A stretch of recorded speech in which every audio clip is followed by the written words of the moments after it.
CRC 89.1 Radio y Cadena Radial Costarricense no se hacen responsables por las opiniones emitidas en este programa. Es tiempo de tender la red democrática y mostrar la Costa Rica del futuro hacia la cual debemos caminar. Con ustedes, Jonathan Prendas y Francisco Prendas, aquí por CRC 89.1 Radio. ¿Qué tal? ¿Qué tal? ¿Cómo están? Un saludo fraternal, una bendición bien grande para todos ustedes a lo largo y ancho de Costa Rica y más allá a través de la internet en este su programa Red Democrática, agradeciendo como siempre la sintonía, el cariño y la atención que nos profesan y que nos permiten hablar de diferentes temas de actualidad nacional e internacional y control político que nos gusta pensar que aportan para su argumentación a la hora de tomar decisiones bien pensadas, como tiene que ser un patriota, un ciudadano, tomar conciencia de la mejor decisión posible y actuar conforme a eso, porque nada ganamos con solo pensar, con solo sentir, con solo querer, si no pasamos de eso a los hechos. ¿Y cómo son los hechos? Bueno, el activismo civil, el activismo en donde usted vive, en donde usted trabaja, a donde usted asista, donde usted estudia y por sobre todo en el voto también, porque piense que todas las autoridades que llegan al gobierno fueron puestas por alguien, sea usted o sea otra persona, si usted no votó, pero alguien fue puesto por alguien y esa es nuestra responsabilidad democrática. Francisco Javier Prendas Rodríguez les saluda, les invita a que toda esta semana se queden con nosotros de 10 a 11 de la mañana acá en Costa Rica a través de Red Democrática y también a través de las diferentes redes sociales y sobre todo el podcast que usted puede buscar en Spotify como Red Democrática, ahí también puede escuchar los programas. Hoy quisiera que usted que está escuchando ahí saque un momentito, tome su celular, grabe el número de la emisora CRC 89.1 Radio, el 8666-891-6. Se lo voy a repetir para que lo grabe ahí en su celular. Yo sé que usted ya tomó el teléfono en la mano, va a marcar el número para grabarlo, para enviarnos un mensaje a través de WhatsApp, el 8666-891-6. Y quisiera saber dónde está usted escuchando la señal de CRC 89.1, sobre todo a los amigos allá del ESUR que han estado muy activos en los últimos días y a los amigos de Guanacaste que ahí estuve viendo unas fiestas. En Guanacaste les gustan mucho las fiestas en esta época de verano, así que para todos los amigos en Guanacaste, en las playas y a los que ya están trabajando acá en la ciudad, sea en el gran área metropolitana, sea en Alajuela, Heredia, Cartago, San José, o los amigos de Limón a quienes tenemos tanto cariño. Por cierto, un saludo a doña Floria y don Rodrigo Kenton allá en Puerto Viejo, que ellos siempre nos acompañan en la sintonía, en donde hemos tenido un esfuerzo de comunicación, ahí están ellos escuchando. Me acompaña don Jonathan Daniel Prendas Rodríguez, pero para escucharlo vamos a ir al micro de Coaching Político.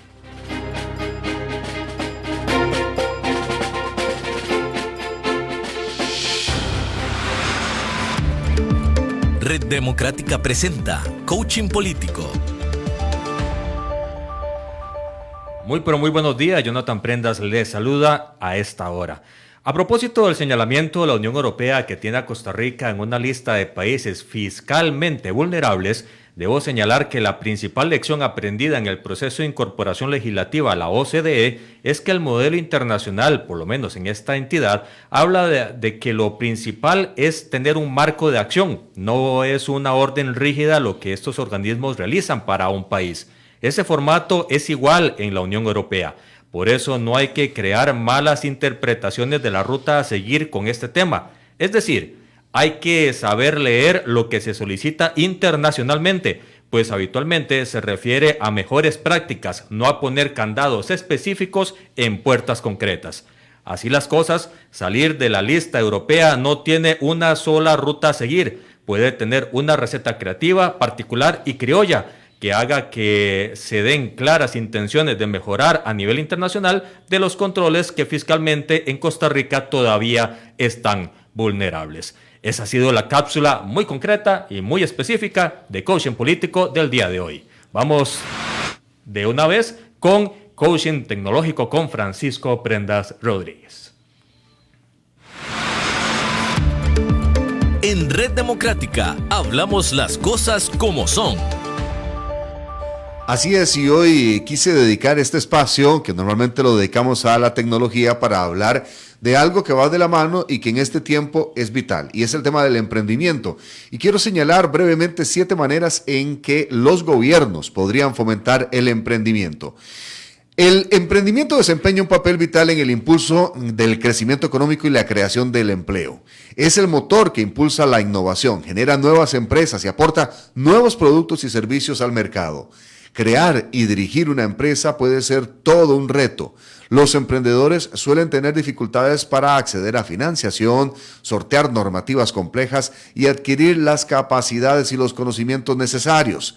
Aquí es donde entran en juego los gobiernos. Tienen un importante papel que desempeñar en el formato del emprendimiento y en la creación de un entorno que lo apoye y fomente. En este artículo que les estoy leyendo del Foro Económico Mundial, se explora cada uno de esos señalamientos que podrían ayudar de parte del gobierno para crear un buen ecosistema de emprendedurismo. Número 1, facilitar el acceso a la financiación. Uno de los mayores retos a los que se enfrentan los empresarios es el acceso al capital. Muchos empresarios tienen grandes ideas, pero carecen de recursos financieros para hacerlas realidad. Los gobiernos pueden ayudar proporcionando financiamiento a través de subvenciones, préstamos y otros incentivos financieros. Por ejemplo, la Agencia Federal para el Desarrollo de la Pequeña Empresa, SBA, de los Estados Unidos, ofrece diversos programas de préstamos para pequeñas empresas, incluidos el programa de préstamos 7A, que proporciona hasta $5 millones de financiación a las empresas que reúnan los requisitos. Además, los gobiernos también pueden ofrecer incentivos fiscales a los inversores que aporten financiación a las empresas de nueva creación. 2. Reducir los trámites burocráticos. A menudo los empresarios tienen que lidiar con complejas normativas y papeleo. Los gobiernos pueden reducir esta carga simplificando y agilizando el proceso de creación y gestión de una empresa. Por ejemplo, el índice de facilidad para hacer negocios del Banco Mundial clasifica a los países en función de lo fácil que es crear y dirigir una empresa. Singapur ocupa sistemáticamente los primeros puestos de la lista, en parte debido a sus políticas favorables a las empresas, como un sistema de registro de empresas en línea que permite a los empresarios registrar una empresa en unas pocas horas. 3. Invertir en educación y formación. Los empresarios necesitan una amplia gama de conocimientos para tener éxito desde la gestión empresarial hasta el desarrollo de productos. Los gobiernos pueden invertir en programas de educación y formación para ayudar a los empresarios a adquirir los conocimientos que necesitan. Por ejemplo, la Junta Nacional para el Desarrollo del Emprendimiento en Ciencia y Tecnología de la India, National Science and Technology Entrepreneurship Development Board, más o menos por ahí va el inglés, ofrece formación y apoyo a los empresarios en los ámbitos de la ciencia y la tecnología. 4. Fomentar la innovación. El emprendimiento está estrechamente ligado a la innovación y los gobiernos pueden fomentar la innovación invirtiendo en investigación y desarrollo y ofreciendo incentivos fiscales a las empresas que invierten en nuevas tecnologías. Por ejemplo, el crédito fiscal para investigación y desarrollo en Estados Unidos permite a las empresas reclamar un crédito contra sus impuestos por determinados gastos de investigación y desarrollo. 5. Crear un marco jurídico de apoyo. Un marco jurídico favorable es esencial para que florezca el emprendimiento. Los gobiernos pueden crear un entorno jurídico favorable a los emprendimientos, simplificando el proceso de registro de empresas, protegiendo los derechos de propiedad intelectual y haciendo cumplir los contratos. Por ejemplo, Estados Unidos cuenta con un sistema de patentes que permite a los empresarios proteger sus ideas e invenciones, y el ordenamiento jurídico del país también facilita la constitución de sociedades de responsabilidad limitada y sociedades anónimas. 6. Fomentar una cultura empresarial. Los gobiernos pueden promover el emprendimiento creando una cultura que lo valore y apoye. Esto puede hacerse mediante campañas de concientización pública y reconocimiento y celebrando las contribuciones de los emprendedores. Por ejemplo, la Semana Global del Emprendimiento, Semana Global del Emprendimiento, es un acontecimiento anual que reúne a empresarios, inversores y expertos de todo el mundo para intercambiar ideas y mostrar las últimas innovaciones. Y por último, número 7, estimular la creación de redes de contacto y la colaboración. Para tener éxito, los empresarios a menudo necesitan trabajar en red y colaborar con otros empresarios, inversores y expertos. Los gobiernos pueden fomentar la creación de redes y la colaboración creando oportunidades para que los empresarios se reúnan e intercambien ideas. Por ejemplo, las aceleradoras y las incubadoras son programas que ofrecen tutoría, formación y recursos a las empresas en fase inicial. También proporcionan una red de empresarios, inversores y expertos que pueden ayudar a las empresas de nueva creación a ejercer y tener éxito. En Red Democrática trazamos el norte de Costa Rica. Red Democrática presenta Faro Nacional. Bien, hoy tenemos en el principio de esta semana, hoy lunes aquí en Red Democrática, la oportunidad de conversar con un amigo personal, un hombre que admiro muchísimo, hace muchísimos años, por su calidad humana, su forma de ser, sus valores, sus principios, pero además por su inteligencia, y perdón que lo diga así tan claramente y tan efusivamente, pero para mí el doctor Fernando Zamora es una de esas personas que Costa Rica debe valorar, escuchar y de pronto hasta seguir en sus propuestas y por lo menos escucharlas y discutirlas con él, que es una persona con la que también se puede conversar muchísimo, una persona que ha recorrido este país, un hombre que profesionalmente como abogado constitucionalista ha aportado muchísimo desde las aulas, desde su función profesional, pero que también ha tenido activismo político, lo ha hecho a través, tradicionalmente lo ha hecho a través del Partido Liberación Nacional, ha sido precandidato en esa agrupación, estuvo ahí, ahora vamos a actualizarlo a usted, si no lo sabía, ahora él no pertenece a esa agrupación. Sin embargo, es un ciudadano por sus raíces heredianas, su familia, su tradición y su responsabilidad cívica, que siempre se mantiene activo apoyando, lo he visto muy activo apoyando el tema y al sector agro, que bastante golpeado está por todo lo que pasa a nivel global, pero también por la falta de acción acá de los últimos gobiernos, no se ha hecho lo necesario, me parece, y en eso comparto con él. Y por todo esto y muchísimo más, es que hoy quisimos invitarlo, así que yo le pido a usted que está ahí en su casa, en su negocio, en su automóvil, que le ponga volumen y que permanezca con nosotros, que nos deje saber desde dónde está escuchando la entrevista. Le recuerdo el teléfono del WhatsApp, el número 8666-891-6. Se lo repito, 8666-891-6 de CRC 89.1 Radio. Doctor Fernando Zamora, mi querido amigo, bienvenido a los micrófonos de Red Democrática. Gracias por estar con nosotros. Fran, definitivamente ese cariño que está forjado a través de muchos años, ya décadas de amistad, es mutuo. Yo te tengo un gran aprecio, un gran cariño y también una gran admiración. Siempre te admiré como un periodista capaz, íntegro y bueno, también como un político de fuste, un político luchador que definitivamente tiene todavía mucho que darle a este país, Fran, usted. Bueno, eso uno intenta aportar y uno quisiera pues siempre ver bien a este país y a su gente, a los costarricenses y a todos los que viven en este país, que se abrigan por el mismo cielo y que estamos en esta misma tierra.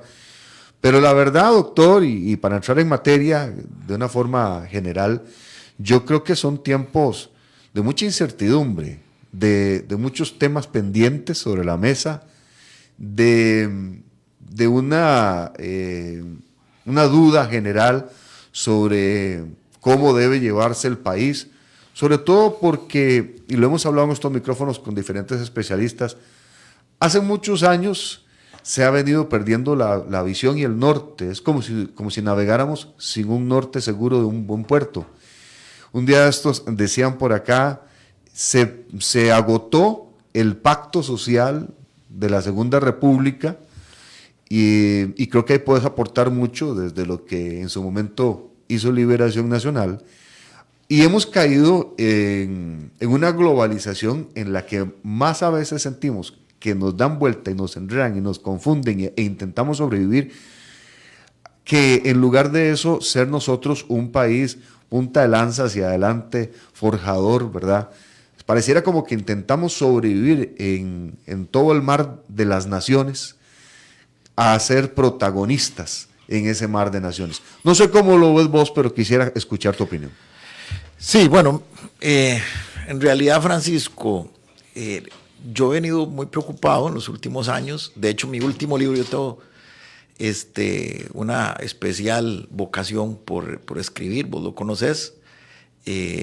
Trato de regalarte siempre mis libros. Es más, no sé si tenés el último, si no, acordame. Ese lo acabas de presentar hace poco. Hace poco. Me di cuenta de la presentación. Exacto, en octubre del año pasado. Raíz de Miseria se llama, publicado por la editorial de la UACA, de la Universidad Autónoma de Centroamérica.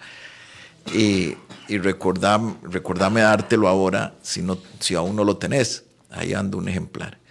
En realidad, mi principal preocupación radica en que nosotros lo que hemos venido de alguna forma perdiendo la cultura, ¿verdad? La cultura, cuando un pueblo pierde su cultura o tiene una crisis cultural, entendiendo la cultura como lo que es una vocación del espiritual que de alguna forma orienta, es una vocación del espíritu que orienta el conocimiento y el pensamiento, no solo el conocimiento, el pensamiento, sino la conducta de los seres humanos. Cuando nosotros tenemos una crisis de cultura, lo estamos perdiendo todo, porque eso es lo esencial, o sea, lo que determina, que esa es la tesis de mi libro, lo que determina el desarrollo de un país, Francisco, no es nada de lo que muchas veces se dice en las teorías del desarrollo, ¿verdad? Porque vos oís a todos los teóricos a través de la historia de la humanidad, los teóricos del desarrollo nos dicen, bueno, hay todo tipo de teorías del desarrollo, de teorías execrables y censurables como las teorías racistas, ¿verdad?, que dicen que el desarrollo, qué sé yo, está determinado por la raza de la sociedad, que eso que es a mi criterio absolutamente falso y censurable, ¿verdad?, hasta otro tipo de concepciones que aluden al hecho de que el desarrollo depende del clima, otros que, bueno, hay muchas teorías como el marxismo, por ejemplo, que dice que depende de la capacidad que tenga una sociedad de instaurar la dictadura del proletariado, la teoría de la dependencia, que dice que el desarrollo depende de eliminar la división del trabajo histórica, ¿verdad?, entre países periféricos y países metrópolis industriales, en fin, hay muchas teorías del desarrollo. Bueno, el liberalismo no deja de ser una teoría del desarrollo que sostiene que, bueno, que en el tanto haya absoluta libertad y una absoluta capacidad de las empresas de actuar dentro de un marco de libertad económica y de poder ejercer su lucro sin ningún tipo de regulación ni barrera, que ahí va a estar el desarrollo. En fin, hay múltiples teorías del desarrollo. Pero sin embargo, yo he venido insistiendo que ninguna de esas necesariamente es, explica o es el factor que determina el desarrollo. Que lo que realmente determina el desarrollo es la cultura de las sociedades, ¿verdad? Que el grado de cultura de una sociedad es lo que va a permitir un mayor desarrollo. Ahora, una mayor prosperidad. Entendida además la prosperidad no como potencia económica, ¿verdad? Esto es otro elemento importante. Vamos a ver, muchos creen que la mejor calidad de vida se da en aquellos países donde hay más potencia económica, ¿verdad?, cosa que es falso, sino de lo contrario, Estados Unidos o China, ¿verdad?, que son los dos países económicamente más potentes del planeta, junto con Alemania, serían números 1, 2 y 3, y eso no es así. Es más, ni siquiera están dentro de los 15 primeras naciones en prosperidad según el índice o la estadística del Programa de las Naciones Unidas para el Desarrollo. Ninguno de esos países. Sí es claro que para tener prosperidad para tener un buen índice de desarrollo, pues sí se necesita cierta capacidad económica. Pero no necesariamente hay que ser el país más poderoso del planeta económicamente, porque la prosperidad no necesariamente está asociada, repito, a la capacidad económica, sino que está asociada básicamente a la calidad de vida. Y la calidad de vida de una sociedad, repito, depende de la cultura. Entonces, lo vemos como estadísticamente los países con determinados sistemas culturales son los que tienen un mayor índice de prosperidad o de desarrollo de acuerdo al criterio del programa del PNUD. Entonces, en esencia, mi mayor preocupación, hecho este análisis, es que si nosotros tenemos una crisis de cultura, vamos a tener subsecuentemente una crisis de desarrollo. El desarrollo es lo que se llama en derecho, no solo en derecho, sino desde el punto de vista de la teoría sociológica, es un derecho síntesis, ¿verdad? El derecho al desarrollo humano, ¿verdad? Engloba, digamos, de alguna forma todos los derechos, un derecho síntesis. Entonces, los países donde hay más derecho humano al desarrollo, corresponde a los países con mejores niveles de prosperidad. Y, repito, esto está asociado necesariamente a una elevación de la cultura. Bueno, aquí la gran pregunta que habría que hacerse después de haber hecho esta explicación, este desarrollo, es, bueno, entonces, ¿qué es cultura? ¿Verdad? Porque muchas veces hablamos de la necesidad de elevar la cultura y no delimitamos bien el concepto. Bueno, la cultura, como lo dije, digamos, si tuviéramos que repetirlo o definirlo, perdón, en una frase, la cultura, digamos, que es una vocación del espíritu que orienta tanto la conducta como los pensamientos de un individuo o de una sociedad. En el caso de un individuo como de una sociedad, podríamos además resumirlo como ese conjunto de valores, tradiciones, de principios, digamos, que se van heredando de generación en generación, de abuelos a hijos y de hijos a nietos, ¿verdad? Se heredan de generación a generación y que son principios, valores, tradiciones, digámoslo así, que de una u otra forma nos ayudan como individuos o como sociedad, conductas que nos ayudan como individuos y como sociedad a tomar decisiones morales lo más correctas posibles ante los diferentes desafíos o encrucijadas que nos pone la vida. Digo que nos pone, sea como individuos, repito, o sea como sociedad. Bueno, por ejemplo, vamos a dar un caso que sé que ustedes manejan muy bien, vos y Jonathan son temas que manejan muy bien y que voy a dar un ejemplo, digamos.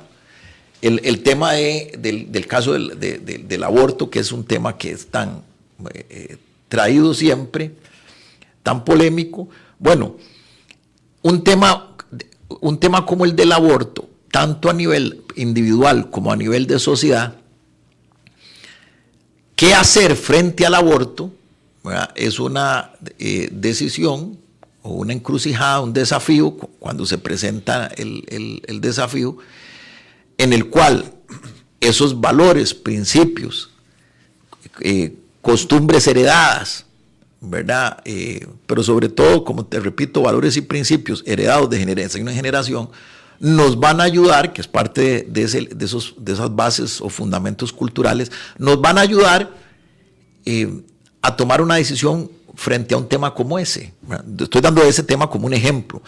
Repito, sea en lo social, o sea, si en lo social, ¿en qué sentido? Bueno, hay que aprobar una ley de esa naturaleza, por ejemplo. O sea, ¿qué nos dicen nuestros valores históricos? ¿Qué nos dicen nuestros fundamentos históricos? ¿Qué nos dicen nuestros principios como sociedad que nosotros y nuestros abuelos nos han heredado de padres a hijos? ¿Qué nos dicen respecto a la posibilidad de aprobar una ley de aborto o no, por ejemplo, igual en lo individual. O sea, si yo como padre estoy frente a una situación de esas, ¿verdad? Porque, qué sé yo, o como madre más bien, porque he quedado embarazada o mi novia ha quedado embarazada, ¿verdad? Bueno, ¿qué decisión me corresponde tomar frente a los principios y valores, fundamentos históricos que me han sido heredados por mis ancestros a través de las generaciones? Entonces, la cultura es todo ese entramado de principios, de valores que son los que nos facilitan la toma de decisiones morales. Fernando, estaba yo pensando en una manera sencilla de describirlo, y yo podría decir que al final la cultura es el color de nuestra identidad. Así es. Como persona y como pueblo. Entonces, coincido en que tenemos una seria crisis al respecto en nuestro país y fuera de nuestro país. Pero la pregunta del millón es, ¿por qué dejamos que se influenciara tanto esa identidad costarricense al punto en que es muy difusa? Por lo menos no se limita a lo tradicional, porque a veces la gente piensa cultura costarricense y piensa en baile típico, y la cultura es muchísimas otras cosas más. Muchas, que solamente eso. exactamente. Eso digamos folclórico. O las bellas artes, eso es parte de las bellas artes. Pero hay otro montón de explicaciones y de expresiones que son la cultura costarricense, que con la era de la información se ha venido a nutrir, para bien o para mal, de todo lo que viene de afuera. Entonces ya no es tan fuerte lo autóctono, que emana hacia afuera y que como identidad te sostiene y te mantiene fuerte como un pilar, un fundamento, una columna, sino que muchas veces, y sobre todo el costarricense en la región, ha sido como muy de aspirar, ¿verdad? Lo que es moda en otro lado llega primero acá y después irradia para la región. Pero eso ha permitido que se nos vaya transformando la cultura y esa identidad. Y si seguimos con tu tesis, eso afecta la prosperidad de un país y eso afecta la calidad de vida de un país. Exacto. Pero ¿qué pasó en Costa Rica? ¿Por qué de un momento a otro era más importante y lucía más lo que venía de afuera que lo nuestro? ¿Y dónde dejamos de definir lo nuestro para convertirnos en algo etéreo que no sabemos cómo somos? Hay gente que dice que el tico es de una manera, que es de otra, que antes era así, que ahora es de esta otra manera. ¿Qué fue lo que pasó? ¿Dónde hubo ese deterioro o esa transformación, esa metamorfosis cultural? ¿Y por qué no se le puso cuidado? ¿O fue que le pusieron cuidado, pero en un momento el proceso tomó vida propia y lo perdimos de vista? Claro. Antes de contestarte a fondo la observación que haces, muy aguda, te digo, por ejemplo, ahora que mencionaste que yo he venido muy fuertemente en defensa del sector agrícola nacional, bueno, ahí hay un ejemplo en esa área de cómo nosotros hemos venido prácticamente desechando una cultura nacional como es la cultura agrícola, ¿verdad? Que cuando se pierde nunca más retorna, nunca más vuelve. O sea, cuando vos perdés las fincas, perdés la forma, las tradiciones digamos, el conocimiento sobre los cultivos, esos conocimientos muy arraigados en los campesinos, en los productores, sobre cómo cultivar, en el caso de la cultura pecuaria, sobre cómo el manejo del ganado, todas esas cosas. Cuando esos conocimientos y destrezas se pierden, porque no se pueden heredar de generación en generación, se pierden para siempre, ¿verdad? El que no volvió a entender cómo se maneja, por ejemplo, o a desarrollar las destrezas sobre cómo se maneja una finca, cómo se maneja una producción, cómo se maneja una actividad pecuaria, porque no la pudo heredar a sus hijos, ni a sus nietos, ni a nadie, eso se perdió para siempre. Y es lo que nos está pasando con la cultura agrícola nacional. O sea, las han venido en los últimos años, no es un problema solo de este gobierno, que este gobierno la ofensiva, digamos, aceleró el paso en la ofensiva a este gobierno de Chávez. Pero digamos que eso es algo que se ha venido dando desde hace unos 20 años para acá, con mucha fuerza. El último gran presidente, digamos, que se preocupó por el agro con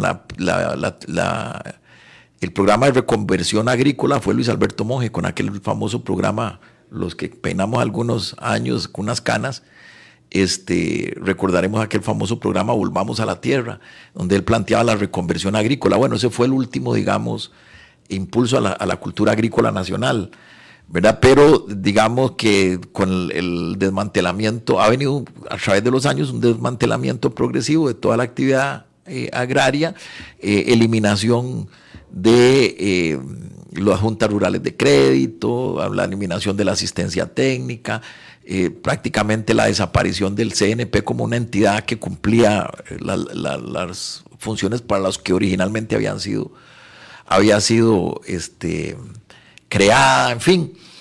Y eso es un ejemplo, ¿verdad?, de cómo ahora por ejemplo, este gobierno se aceleró totalmente la ofensiva con la eliminación de barreras, con la lucha que está dando por aprobar la Alianza del Pacífico, que implica mantener de alguna forma los tratados de libre comercio que ya tenemos con esos 4 países, solo que sin cláusulas de exclusión. O sea, para nosotros, ¿qué es el tratado? Es la Alianza del Pacífico.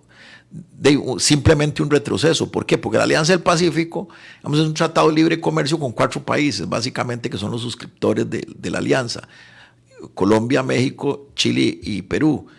Pero fíjese, Francisco, nosotros ya tenemos tratados de libre comercio con esos 4 países. ¿Cuál es la diferencia que va a haber? Que los actuales 4 tratados de comercio que tenemos con esos 4 países, que los 4 son potencias agrícolas, es que los tratados tienen cláusulas de exclusión para proteger el sector agrícola costarricense. Con la Alianza del Pacífico se van a eliminar esos tratados de exclusión. Entonces, es una ofensiva, así como lo de desgravar el arroz, y que está quebrando a toda la producción arrocera nacional, y que los precios no han bajado. Entonces vemos que, porque no van a bajar, porque obviamente el importador lo que hace es mantener su ganancia. Entonces lo que vemos es una ofensiva contraria a la cultura agrícola nacional y un desmantelamiento de ese sector. Entonces, aunado a doy ese ejemplo para referir el caso de que ciertamente en Costa Rica ha habido como una tendencia, lo que vos has afirmado, una tendencia a prácticamente, digamos que, desmantelar la cultura nacional en todos los aspectos. La pregunta que vos hacías es, bueno, ¿qué es lo que ha venido sucediendo? ¿Por qué ese proceso?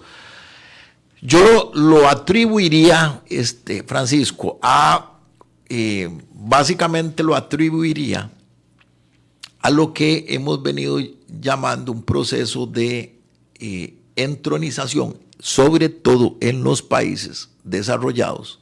O sea, ahí nace, en los países desarrollados, una cultura del placer, o sea, una cultura hedonista, en donde prácticamente, digamos, la actividad o lo que es, ya no sé si ahí ya no se podría llamar cultura, pero digamos que hay una especie de subcultura en donde todo gira alrededor de la consecución o la satisfacción de los deseos y placeres humanos.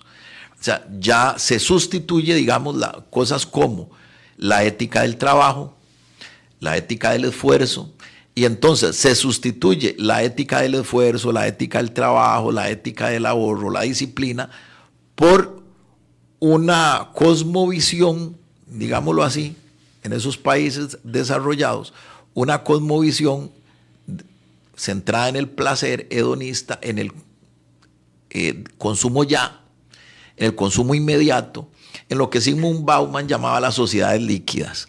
O sea, sociedades en donde Bauman las llamaba, repito, las sociedades líquidas, y el Papa Francisco las sociedades del descarte o de la contracultura del descarte, en donde todo es descartable, todo es desechable, porque todo está en función, repito, solo de mis placeres. Entonces, la cultura del esfuerzo, la ética del esfuerzo se sustituye por la ética del placer, y eso hace que, por ejemplo, no haya compromiso para nada, en casi nada. Entonces, se da, por ejemplo, que los matrimonios son desechables, o como les dicen en República Dominicana, al vapor. Se casan y se divorcian con la misma facilidad. o se divorcian con la misma facilidad con que se casan. Aquí en Costa Rica, por ejemplo, se han relajado mucho y eso lo hemos visto incluso con las últimas jurisprudencias de la Sala Constitucional. Se ha relajado mucho los procesos de divorcio, son muchísimo más fáciles, son muy fáciles. Antes, en el pasado, incluso divorciarse implicaba toda una... había que esperar 3 años. Había toda, o sea, porque había que comprobar, había que esperar, porque se le daba un poco la oportunidad a la posibilidad de que hubiera una reflexión, una meditación, porque se entendía que el matrimonio era un compromiso moral, ¿verdad? Que era un juramento, era un compromiso moral. En el caso de los matrimonios religiosos, además se les da una connotación sacra. Y ahora nada, ahora hay esos otros elementos, una desacralización, ¿verdad?, de la sociedad. Un Fernando, concepto... Permíteme un segundo que te interrumpa porque no quiero perder la oportunidad de saludar, y te manda saludos también Gustavo Vázquez, que nos está haciendo el reporte, dice fuerte y claro desde Llano Grande de Cartago, dice que desde el primer día, como siempre, nos felicita. Bueno, muchísimas gracias por el programa tan variado. Y también desde San Pedro de Poás, nos vamos para La Juela. Gusto en oírlos, hermanos Prenda Rodríguez. Igual, Antonio Murillo manda el reporte. Como le decía, queremos que nos escriba, queremos saludarle y saber que usted está en contacto con nosotros. 8666-891-6 es el número acá, directo a cabina. Lo que estabas mencionando y explicando, que te interrumpí, básicamente es un proceso tan complejo y tan difícil a veces de captar, que la gente simplemente va variando todos los días su comportamiento, sus valores, sus creencias. Somos una construcción de muchísimas influencias, desde nuestros padres hasta los vecinos, amigos, la educación, los medios de comunicación, lo que se lee, lo que se escucha, lo que se cree al final, donde viajas, todo construye, por mencionar algo. Pero preocupa mucho, Fernando, preocupa mucho que ya los papás y abuelos agricultores tengan que ver cómo sus hijos tienen que ver cómo hacen para aprender inglés, para irse a meter a un call center para sobrevivir, porque les dicen que eso es el trabajo que va a haber, y ya no es rentable y no les pagan y no les es fácil sostener una parcela del tamaño que sea, pero sí son importantes cuando hay una lucha industrial, financiero, económica, porque son los primeros que ponen para que vayan ahí en la batalla y dicen, hay que defender a los arroceros, entonces ponen al pequeño productor adelante, que muchas veces, y lo digo así, son los que menos reciben en esas grandes negociaciones que terminan favoreciendo a otros, porque la verdad es que eso es un círculo, eso es tema de otro café, pero hablemos de ese productor. Tenemos los de café, que muy específicamente agarraron un valor agregado y algunos venden caro su producto, otros no, pero hay muchos que los cafetales van desapareciendo porque se pone un residencial, un condominio, una urbanización, un algo, porque les es más fácil, porque ya no es rentable. El tema es que eso lo estamos viendo delante de nuestros ojos y la gente ya no extraña el ir a coger café, empezando porque difícilmente un tico va a coger café en estas épocas. Vienen extranjeros o en la zona indígena, los indígenas, a coger café. La gente prefiere la comodidad de esa casa, como vos decís, profesionales que salen de la universidad ya ganando $800,000, que quieren su estudio y prefieren una torre inclusive que el cafetal que estaba ahí, o no van a irse a Cartago, arriba, a Cot, a Oriamundo y de ahí para arriba, a un lugar frente a una parcela y a mantener desde la mañana hasta la noche una parcelita, después ir a la feria del agricultor el sábado a ver si se vende o no se vende y si lo ven caro y lo compran o no. Ese cambio cultural de valorar lo que es importante y es el sustento, muchas veces el plato en la mesa criollo nuestro de buena calidad y el respeto hacia esas personas, es un ejemplo de un cambio cultural de unos años para acá que preocupa mucho porque no sé a dónde vamos a llegar ahí. Sí, eso que mencionás, vamos a ver, sí es claro de que las cosas no pueden sostenerse permanentemente en las mismas condiciones a través del tiempo y de los siglos. O sea, nosotros no vamos a pretender que la Costa Rica del siglo XXI sea la misma Costa Rica del siglo XX o del siglo Pero XIX. qué linda la industria y cómo la tecnología se mete en el agro en Israel. Por decirte un ejemplo. Exacto, a eso dices, iba. Wow, maravilloso. Lindo que se ve eso. Exactamente, a eso iba. Exactamente con ese dato que acabas de dar, era lo que iba. Perfectamente me entendiste con ese dato que diste. O sea, vamos a ver, nosotros no vamos a pretender que la Costa Rica del siglo XXI sea la misma Costa Rica, por ejemplo, la del siglo XIX o principios del siglo XX, en donde pues se araba con bueyes, ¿verdad? Donde no habían tractores, donde no habían conocimientos técnicos superiores, industriales. ¿Verdad? No, obviamente estamos claros de que todo tiene que evolucionar, pero evolucionar dentro de una gradualidad que proteja la cultura. Entonces, ¿a qué me refiero con esto? Bueno, nosotros hemos tomado un camino, en lugar de tomar el camino hemos tomado el camino del desmantelamiento de la cultura agrícola, en lugar de tomar el camino de la modernización de la cultura agrícola. ¿Verdad? Entonces, lo que hubiera sido esperable es que, por ejemplo, vos estás hablando de los cafetales que prácticamente no son rentables. Bueno, no son rentables cuando no han logrado el encadenamiento hacia la agroindustria de alto nivel.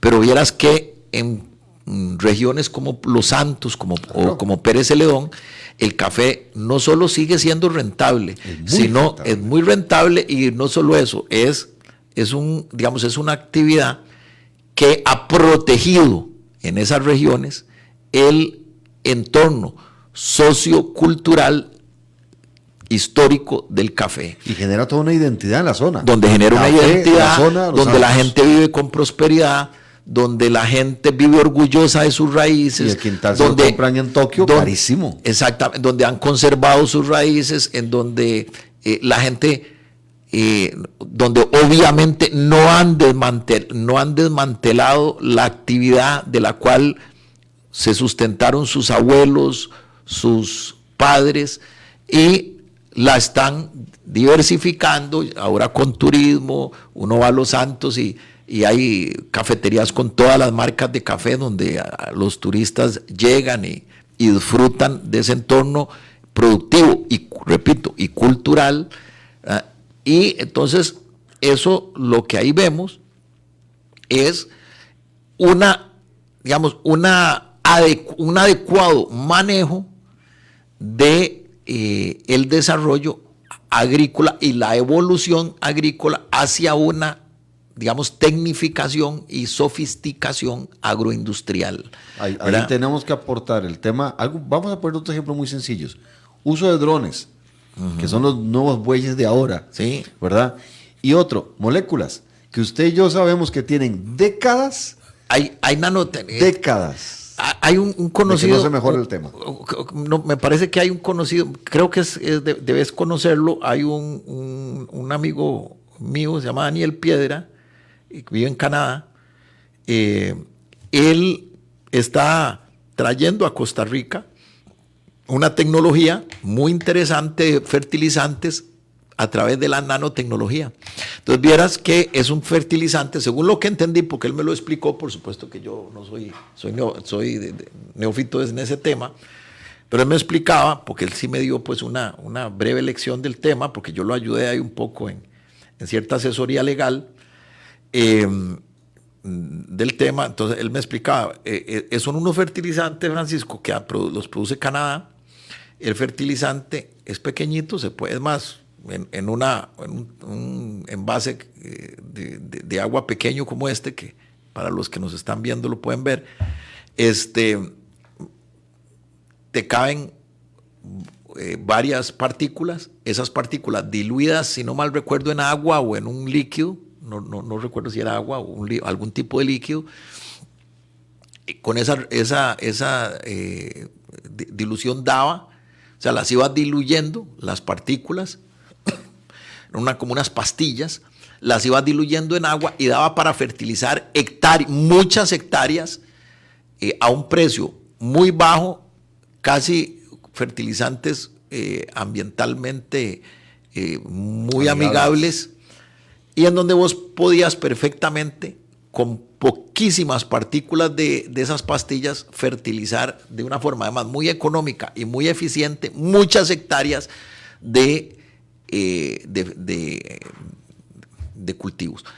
¿Qué quiero decirte con esto? Ese tipo de, digamos, de incursión, de sofisticación de la asistencia técnica, es a lo que debería concentrarse, y no el gobierno, ¿verdad? Y no solo el gobierno, sino la sociedad como tal, y no el proceso abrupto en el que estamos de destrucción de nuestra actividad agropecuaria, y con ello, sobre todo agrícola, lo pecuario no tanto, sobre todo agrícola, pero con la destrucción de la cultura agrícola que tanto daño va a generarle a la ruralidad.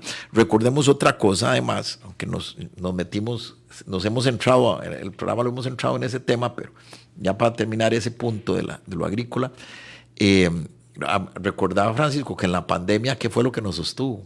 No fue el turismo prácticamente desapareció. Que hay que apoyarlo, hay que apoyar el turismo. No estoy hablando, o sea, el turismo es una bendición para el país, y ojalá este país sigamos con enormes mucho turismo llegando al país. Estamos clarísimos de eso. El turismo hay que apoyarlo, pero nosotros no podemos pretender destruir actividades en razón de unas pocas actividades, porque la economía en realidad crece por la diversificación de la actividad productiva, no por la limitación de la actividad productiva. Entonces, aquí lo que yo cierro en este aspecto de la agricultura es que recordemos que la ruralidad costarricense, que es donde más depende nuestro sector, nuestra población, es el sector agrícola, donde la población más depende del sector agrícola, es en la ruralidad. De hecho, entre actividad agrícola e industrial, o sea, digamos que la actividad agroindustrial y agrícola e industrial prácticamente es el 35% de la población total de Costa Rica la que depende de eso. Sí. Y en el caso de la ruralidad, o sea, de las zonas rurales, es mayor. O sea, cuando estamos hablando de que qué sé yo, ciudades como Naranjo, Ciudad Quesada, Punta Arenas, Sarapiquí, Pérez Celedón, ahí la dependencia de la actividad agroindustrial es muchísimo mayor, ¿verdad? Entonces nosotros no podemos seguir creyendo que eso es algo de lo que el sector primario de la economía, del cual nosotros simplemente podemos desecharlo y no va a pasar nada.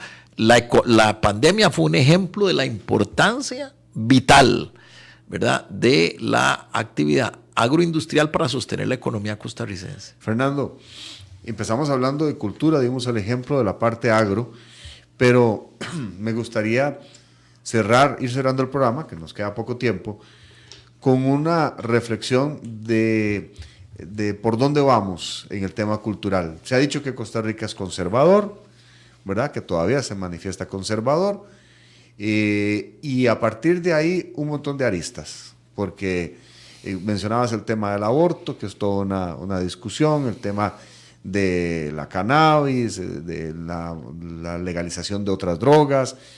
Vemos cómo hay diferentes manifestaciones en el tema de la seguridad y a qué se está dedicando el pueblo ahorita, el flagelo de las drogas, el tema de cárceles, el tema de los adultos mayores. Menciono solamente sectores donde se manifiesta lo que culturalmente son los valores y la identidad de un pueblo. ¿Por dónde está Costa Rica ahorita? En este momento nosotros, digamos, lo que yo siento es que estamos obligados como sociedad a revertir el proceso. O sea, tenemos que revertirlo, de lo contrario vamos a caer en la tragedia. Y lo voy a poner con ejemplos muy concretos, como yo lo he venido sosteniendo en los últimos meses. Voy a dar un ejemplo de cómo, o sea, la tragedia que está significando la imposición de una cultura, digamos de alguna forma hedonista. El tema de la reposición poblacional. Eso es un ejemplo. O sea, son Son aspectos que hay que revertir. ¿Qué es el tema de la reposición poblacional? Bueno, a lo que aludo con eso es al hecho de que Costa Rica dejó de reproducirse. Costa Rica requiere necesariamente para mantener, no para crecer siquiera, para mantener el ritmo de la población, necesita que cada madre procree por lo menos 2.2 hijos, ¿verdad? Bueno, pues hay dos noticias trágicas al respecto. Primero, que las madres costarricenses se están reproduciendo, están procreando nada más un hijo por madre, con lo cual eso provocaría que no se sostenga la tasa de reposición poblacional. Que eso afecta, entre otras cosas, por ejemplo, el tema de pensiones. Que afecta al régimen de pensiones, eso quebraría el régimen de pensiones, pero además afectaría terriblemente la economía. Porque cualquier economista, por ejemplo Jeffrey Sachs habla de la trampa demográfica. Cualquier economista sabe que para sostener una economía es necesario un crecimiento poblacional sostenido, ¿verdad? Pues obviamente sabemos de que debe haber en todo un equilibrio, ¿verdad? Obviamente pues una familia que no tiene los recursos no va a poder, si tiene muchísimos hijos no los va a poder sostener de la mejor manera, pero el otro extremo, que es el extremo en el que estamos viviendo en Costa Rica, de que no nos estamos reproduciendo, que las madres no se están reproduciendo, y además la estadística está demostrando de que los jóvenes menores de 30 años, hombres y mujeres, están cada día más elevando la estadística de esterilizaciones.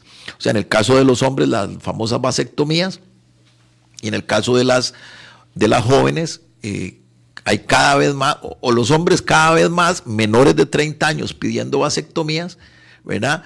Y las mujeres cada vez más pidiendo la esterilización. Eso ya es un estatus de la cultura. Que es un estatus de la cultura, ya es una cosmovisión, ya es una forma de entender la vida, de que simplemente, o sea, yo mañana puedo ser un millonario, igual no quiero tener hijos, aunque mañana me saque. Un poco ligado a las características de los millennials, ¿verdad? Exacto, me gusta más viajar, ya no exacto, ya es una condición de vida, exacto, ya es una concepción de vida que es gravísima, ¿verdad? Porque si ya estamos en un punto de gravísimo de no reproducción, si a eso le sumamos o sea, en este momento ya estamos en un punto de no reproducción, de uno por madre.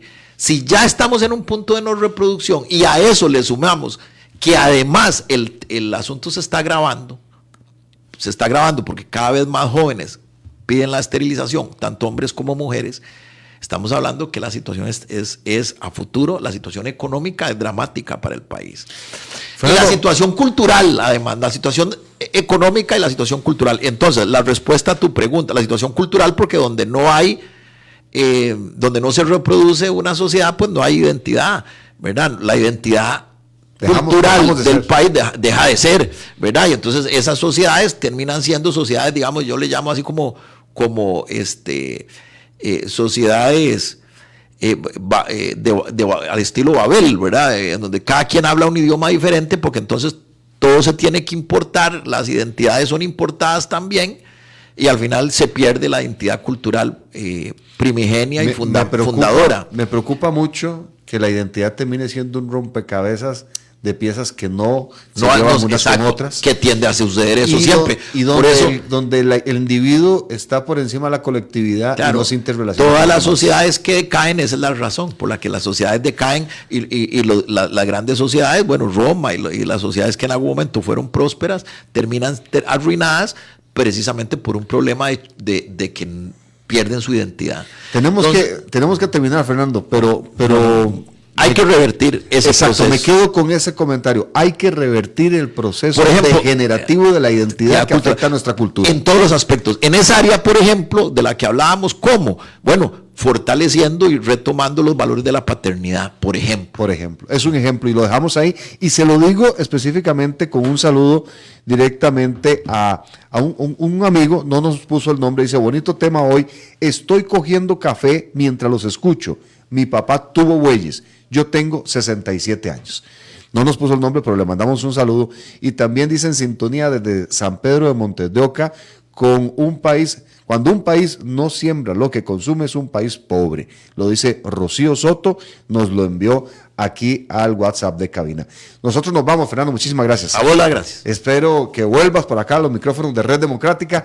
Nosotros nos retiramos. Gracias por estar en sintonía. Mañana, si Dios lo permite, otro tema apasionante para que construyamos un mejor país. Los dejamos con la bendición para que les vaya muy bien, para que hoy todo salga excelente. Y si Dios nos presta vida, mañana estaremos por acá. Saludos.